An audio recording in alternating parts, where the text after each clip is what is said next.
Hola, ahora. Habla. Buenos días a todos y todas. ¿Qué tal estáis?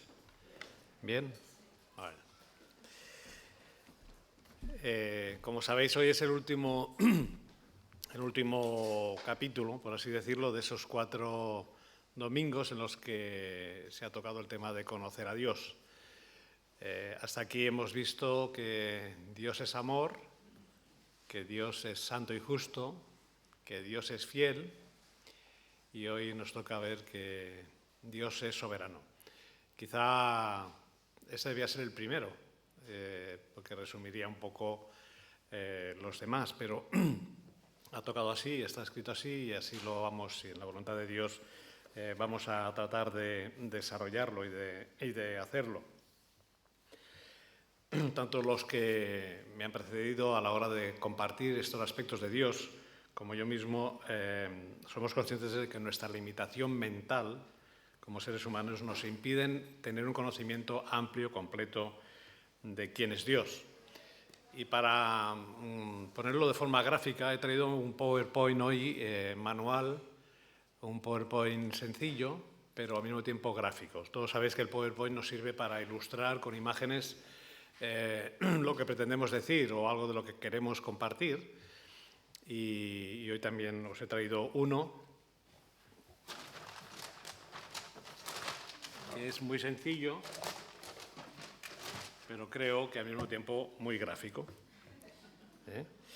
Bueno, están vacías por cuestión de peso, pero imaginaos que estén llenas, o que esté, al menos está llena. Cuando nos acercamos a Dios,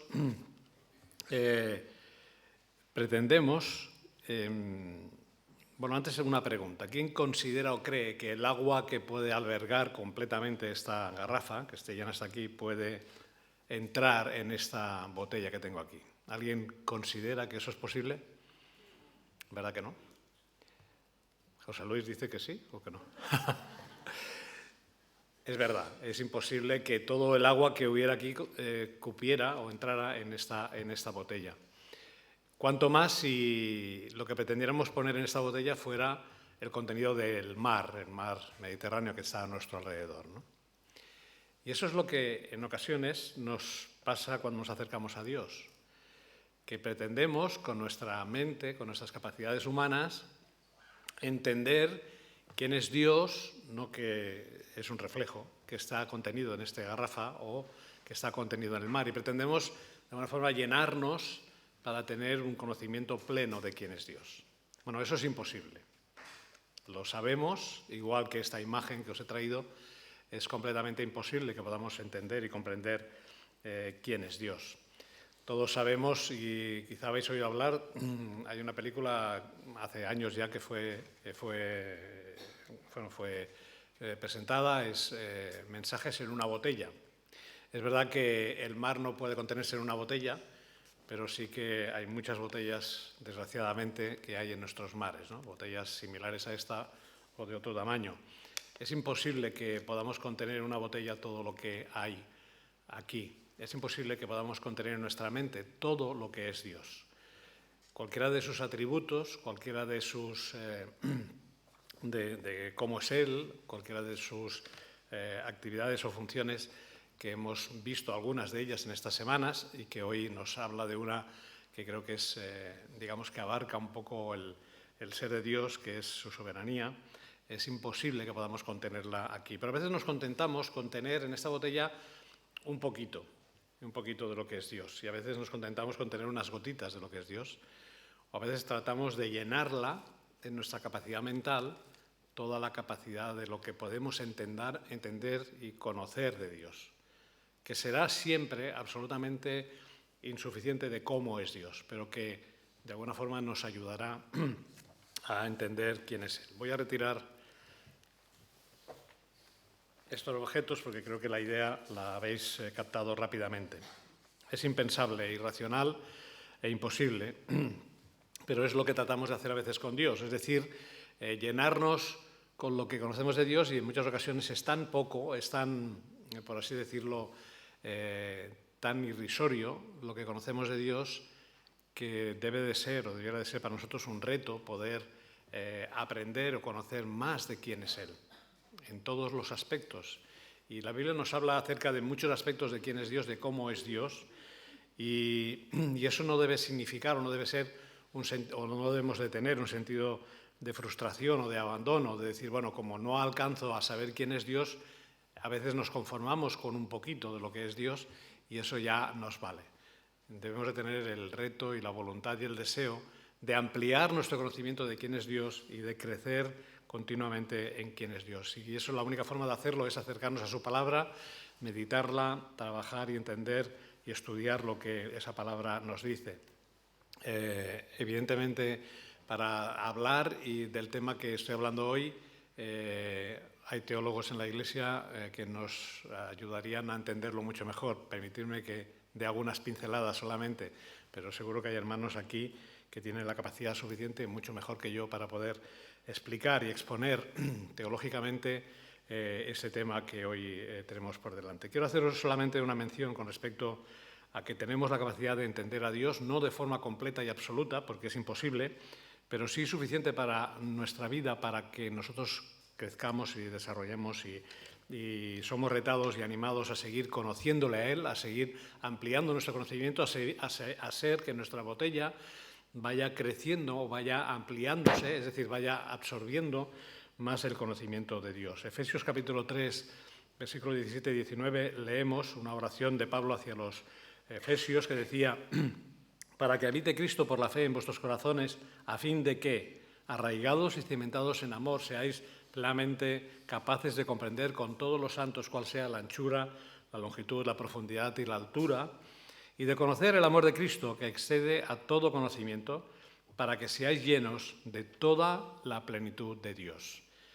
No la plenitud en su máxima expresión, porque eso es imposible, pero de esa plenitud, de ese conocimiento de Dios suficiente para nuestras vidas, para fortalecernos en nuestra vida. Y esa es la meta que debemos de trabajar y debemos de fomentar en nuestras vidas para que eso pueda ser una realidad y transforme nuestras vidas y nuestro interior en cuanto al conocimiento que podamos adquirir y alcanzar de Él. Nos acercamos a Dios y a su soberanía, pero no tenemos la capacidad ni la posibilidad de acercarnos a entenderle plenamente. Eso es algo que conocemos, eso es algo que esa imagen de los dos contenedores de agua nos ayuda a entender. Según la Real Academia Española, el diccionario, para la palabra soberano, y eso es lo que estamos tratando de acercarnos hoy, es aquel que ejerce o posee la autoridad suprema e independiente, es decir, no depende de nadie ni de nada. Y la palabra todopoderoso, que tiene otro significado, pero evidentemente todos podemos entender que es el que tiene todo el poder, el que tiene el poder absoluto.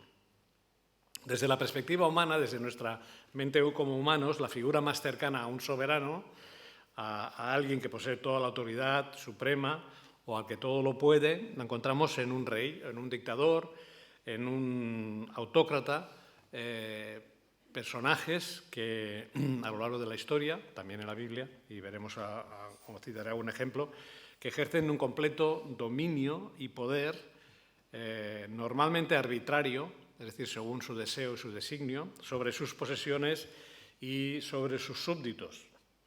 Todos hemos oído hablar de comportamientos de esos soberanos, de esos reyes y sus desmanes a lo largo de la historia y que han llegado a nuestros días. En la Edad Media existía, o dicen que existía, el derecho de pernada, es decir, que el rey podía pasar la primera noche con una mujer antes que con su marido y tenía el derecho de hacerlo así. Eso es lo que leemos o escuchamos con respecto a ese derecho.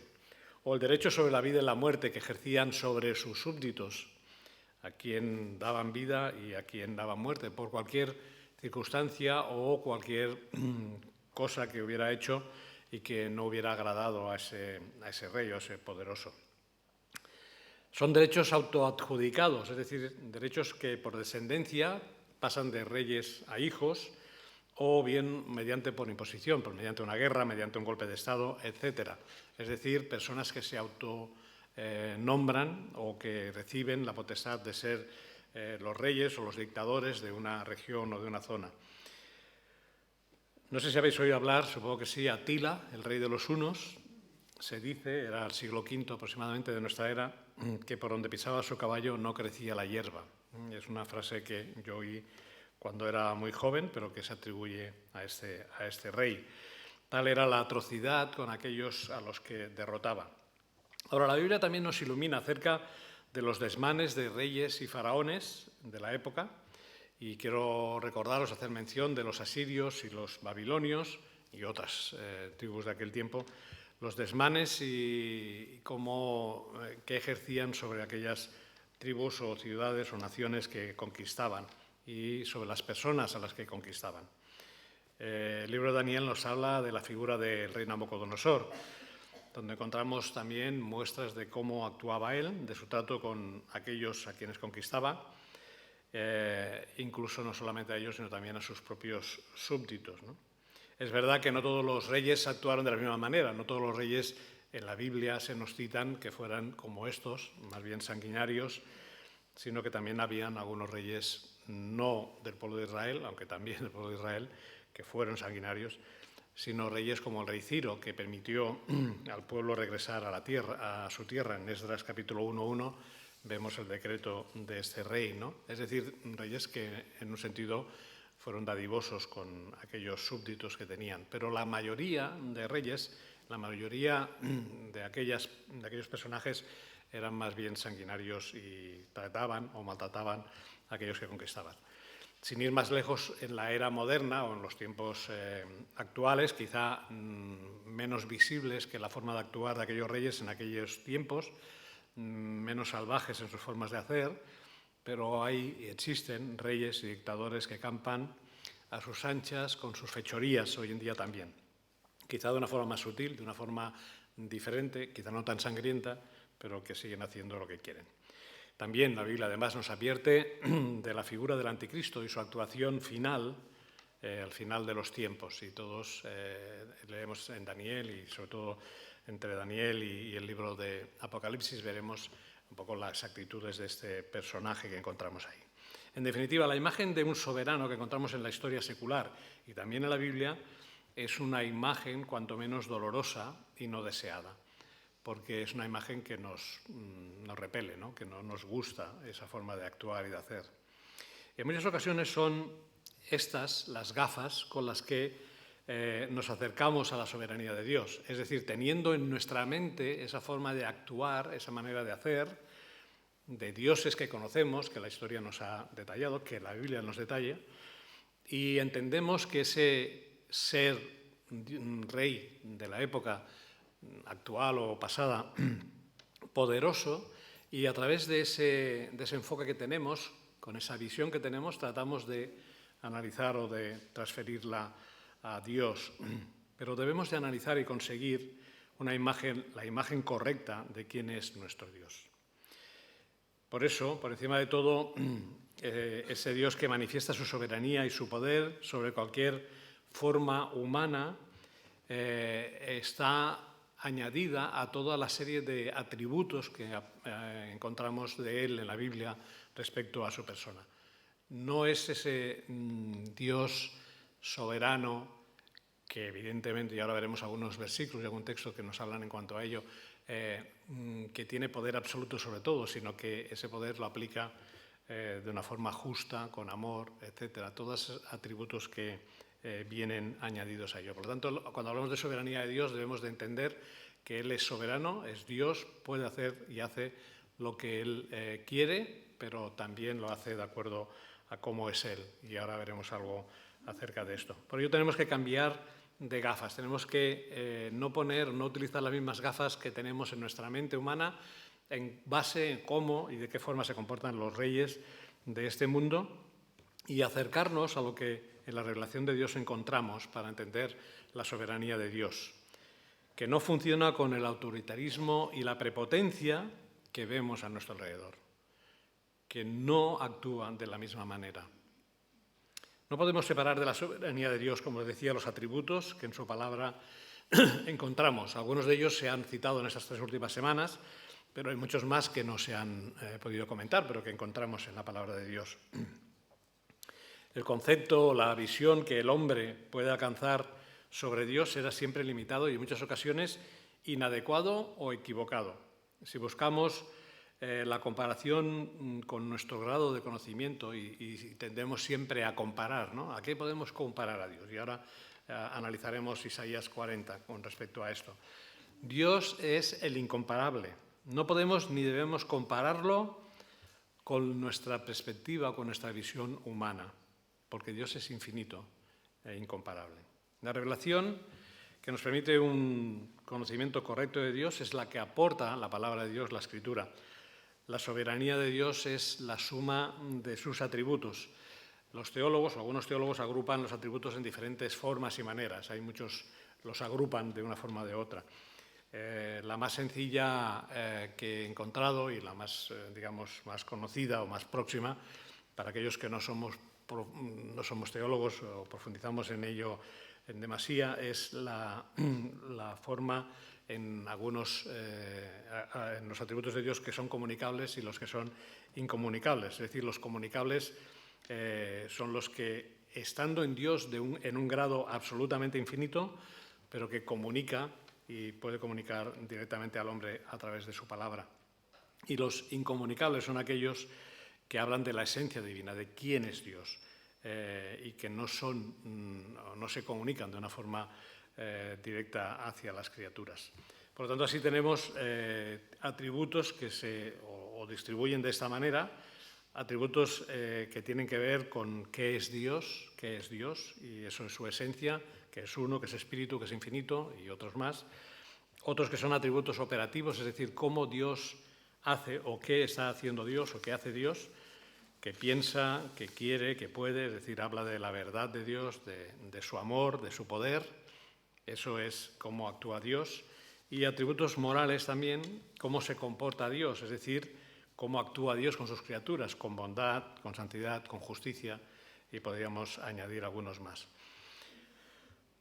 Algunos teólogos afirman que la soberanía no es en sí un atributo de Dios, sino la expresión de todos ellos. Es como un compendio de todos ellos. Dios es así y Dios es soberano, Dios es todopoderoso, y con sus atributos podemos observar y ver esa manifestación. Todas las cosas ocurren y tienen su lugar a causa de la soberanía de Dios.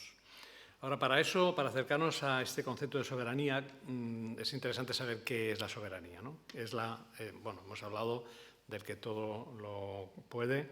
Es la perfección divina por la cual Dios hace cuanto quiere, establece lo que determina y nadie puede oponerse a su voluntad. La soberanía puede definirse como el ejercicio de su supremacía divina. Dios actúa según el consejo de su voluntad. Esa es la acción de la soberanía de Dios. En Efesios 1:11 podemos leer: en él, asimismo, tuvimos herencia, habiendo sido predestinados conforme al propósito del que hace todas las cosas según el designio de su voluntad. Y también podemos ver que la soberanía permite a Dios hacer cuanto quiere y en todo lugar. Y hay dos versículos en el Salmo 135:6, todo lo que Jehová quiere lo hace, en los cielos, en la tierra, en los mares, en los abismos. El Salmo 115 nos dice que nuestro Dios está en los cielos, todo lo que quiso ha hecho. El Dios que todo lo puede, el Dios que todo lo tiene, que todo ha hecho, que todo ha generado, donde emana todo lo que somos, todo lo que tenemos. Por tanto, la soberanía genera una profunda confianza, porque la soberanía no dejará de cumplir lo que ha determinado y cumplirá su propósito en nosotros, según dice el Salmo 138. Jehová cumplirá su propósito en mí. Tu misericordia, oh Jehová, es para siempre. Por lo tanto, lo que Dios ha determinado, lo que Dios es, se cumplirá sí o sí. No hay nada que pueda impedirlo, porque esa es la voluntad de Dios, esa es la soberanía de Dios. Él es soberano, creador y hacedor de todas las cosas. Y ese Dios soberano, ese Dios hacedor de todas las cosas, el Dios que no necesita absolutamente nada ni nadie, ha hecho posible y se ha acercado al ser humano y le ha dado la capacidad de traer salvación.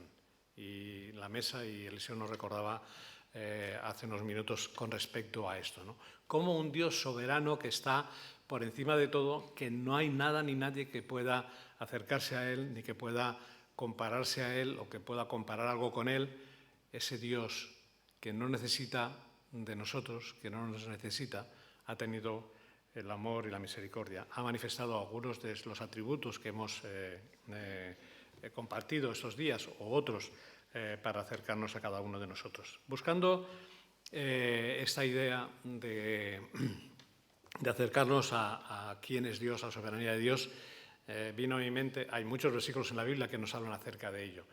He citado alguno de ellos, algún versículo suelto, pero buscando algún pasaje que me hablara de esto, os acerco al libro de Isaías capítulo 40, porque creo que en este capítulo, en estos versículos de este capítulo, 40 a partir del versículo 12, nos habla acerca de quién es ese Dios, de cuál es su majestad, de cuál es la soberanía de ese Dios soberano y todopoderoso. Y a través de una serie de preguntas que hace Isaías, y al mismo tiempo las respuestas o la explicación de lo que ha preguntado, nos ayuda a entender, nos ayuda a ver quién es ese Dios, quién es el Dios soberano, el Dios que lo ha hecho todo. Y quisiera compartiros brevemente lo que este texto, vamos a ir leyendo los versos y al mismo tiempo parando en algún momento para reflexionar, ¿no? Y creo que es importante, al tener ese texto de la mano, pues podemos ver un poco quién es el Dios soberano, el Dios todopoderoso. Dice Isaías 40, versículo 12, ¿quién midió las aguas con el hueco de su mano y los cielos con su palmo? Con 3 dedos juntó el polvo de la tierra y pesó los montes con balanza y con pesas los collados. ¿Quién examinó el Espíritu del Señor o le aconsejó y enseñó? ¿A quién pidió consejo para poder discernir? ¿Quién le enseñó el camino del juicio o le dio conocimiento o le mostró la senda de la prudencia? Nadie, podríamos añadir, nadie.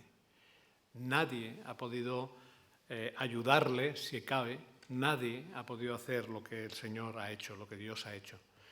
El Creador, el Dios creador, el Dios que ha hecho todo lo que hay en este mundo, todo lo que hay en las galaxias, todo lo que hay a nuestro alrededor, es el Dios soberano, el Dios maravilloso, el todopoderoso, el Dios que lo puede todo, el Dios que no necesita de nosotros.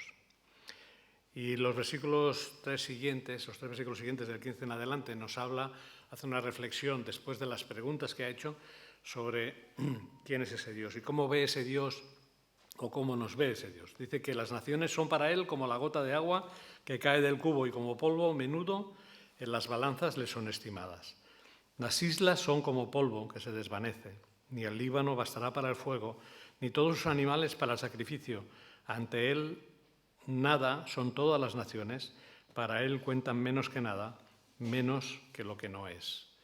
Las naciones, el ser humano, no somos nada delante de Dios. Qué increíble esta expresión, ¿no?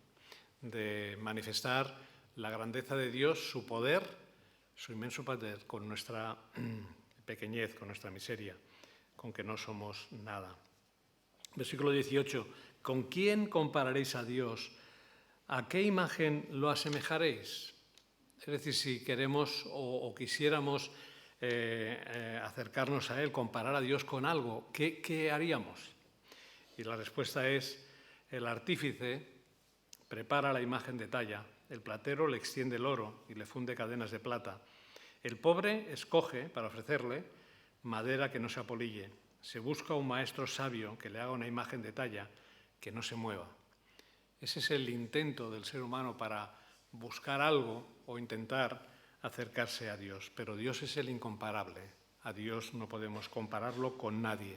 Ni podemos forjarnos una imagen que se parezca a quién es Dios. Es imposible, absolutamente imposible. El hombre lo intenta, o el hombre lo ha intentado y lo sigue intentando, pero es imposible. No podemos comparar a Dios, no podemos hacerlo. Versículo 21. ¿No sabéis? ¿No habéis oído? ¿No os lo han dicho desde el principio? ¿No habéis sido enseñados desde que la tierra se fundó? ¿En qué? ¿En qué hemos sido? ¿Qué debemos de saber? ¿Qué debemos de oír? ¿Qué es lo que nos hayan dicho desde el principio? Y dice el versículo 22, Él está sentado sobre el círculo de la tierra, cuyos habitantes son como langostas. Él extiende los cielos como una cortina, los despliega como una tienda para morar. Él convierte en nada a los poderosos y a los que gobiernan la tierra hace como cosa vana, como si nunca hubieran sido plantados, como si nunca hubieran sido sembrados, como si nunca su tronco hubiera tenido raíz en la tierra. Tan pronto como soplan ellos, se secan, y el torbellino los lleva como hojarasca. Nada somos. Los habitantes de la tierra son como langostas. Él convierte en nada a los poderosos y a los que gobiernan la tierra hace como cosa vana. Qué increíble descripción, ¿no?, del ser humano con relación a Dios, de los intentos del ser humano para acercarse a Dios o para tomar algunas de las atribuciones que solo Dios tiene en su majestad, en su poder, en su soberanía. Versículo 25. ¿A qué pues me haréis semejante o me compararéis? Dice el santo. Nuevamente vuelvo a insistir en la idea de la comparación, en la idea de acercarse, de comparar al Dios. Levantad, dice el versículo 26, levantad los ojos a lo alto y mirad quién creó estas cosas. Él saca y cuenta su ejército y todos llama por su nombre y ninguna faltará. Tal es la grandeza de su fuerza y el poder de su dominio. El Dios todopoderoso, el Dios dominador, el Dios creador de cielos y tierra. Ese es el Dios a quien adoramos, ese es el Dios a quien reverenciamos. Ese es el Dios de que queremos llenar nuestra mente y nuestro corazón para darle a Él la honra y la gloria. Y el versículo 27 nos habla acerca del pueblo en concreto, el pueblo de Dios, ¿no? Porque dices Jacob y hablas tú, Israel, mi camino está escondido del Señor, mi Dios ignora mi derecho. ¿No has sabido, no has oído que el Dios eterno es el Señor, el cual creó los confines de la tierra? Hay una reflexión, ¿no?, del pueblo en este momento, cuando quizá en ese momento, esas circunstancias que vivía el pueblo, parecía como que Dios le había ignorado, que Dios se había olvidado de su derecho. En cambio, Isaías, el profeta, dice, no has sabido, no has oído que el Dios eterno es el Señor, el cual creó los confines de la tierra. Él no se ha olvidado de ti. Él permanece en su lugar, permanece firme, permanece fiel a lo suyo, a cómo es Él. Versículo 28, la segunda parte. No desfallece. Ese es el Dios poderoso, el Dios soberano. No desfallece ni se fatiga con cansancio y su entendimiento no hay quien lo alcance. Él da esfuerzo al cansado y multiplica las fuerzas al que no tiene ningunas. Nos hemos sentido alguna vez así, nos hemos sentido alguna vez sin fuerzas, sin ánimo, cansados, agobiados con nuestras dificultades, con nuestros problemas, con las circunstancias por las cuales vivimos. Versículo 30, los muchachos se fatigan y se cansan, los jóvenes flaquean y caen, mas los que esperan en el Señor tendrán nuevas fuerzas, levantarán alas como las águilas, correrán y no se cansarán, caminarán y no se fatigarán. Esa es la esperanza de aquellos que hemos depositado nuestra fe en el Señor, aquellos que esperamos en el Señor, que esperamos en la victoria final. Pero aquellos que tenemos esa confianza en Él, somos renovados cuando nos acercamos a Él, cuando nos acercamos a la grandeza y a la majestad de ese Dios. Un Dios tan poderoso que ha posibilitado que nosotros tuviéramos vida, que tuviéramos vida en abundancia, que tuviéramos vida por la fe depositada en el Señor. ¿Cómo debe ser entonces nuestra implicación, nuestra relación con ese Dios soberano y todopoderoso? ¿Cómo es nuestra relación? Es una pregunta para contestar cada uno de nosotros. ¿Cuál es mi relación personal con Él? ¿Cuál es mi implicación por saber que el Dios creador de todo, el Dios que no necesita de nada, ha tenido misericordia de mí? ¿Cuál debe ser mi relación con Él? Mi implicación en mi contacto con Él. ¿Cómo nos interpela el conocimiento de la realidad de quién es Dios? ¿Qué está diciéndome a mí? ¿Qué me está comunicando a mí? ¿Qué me está diciendo a mi vida, a mi corazón? Podemos dejar a un lado, obviar lo que la majestad de Dios nos comunica, lo que la majestad de Dios nos indica, nos dice. Podemos cerrar nuestros ojos ante el poder y la majestad de Dios y su grandeza y su soberanía y caminar por nuestro camino. Si hemos conocido a Dios, si estamos seguros de que Él es el Señor de nuestras vidas, eso nos va a ayudar, nos va a hacer entender y a comprender que solo podemos darle gracias por su misericordia, por quién es Él, pero también por su amor y su misericordia manifestada en la cruz para cada uno de nosotros.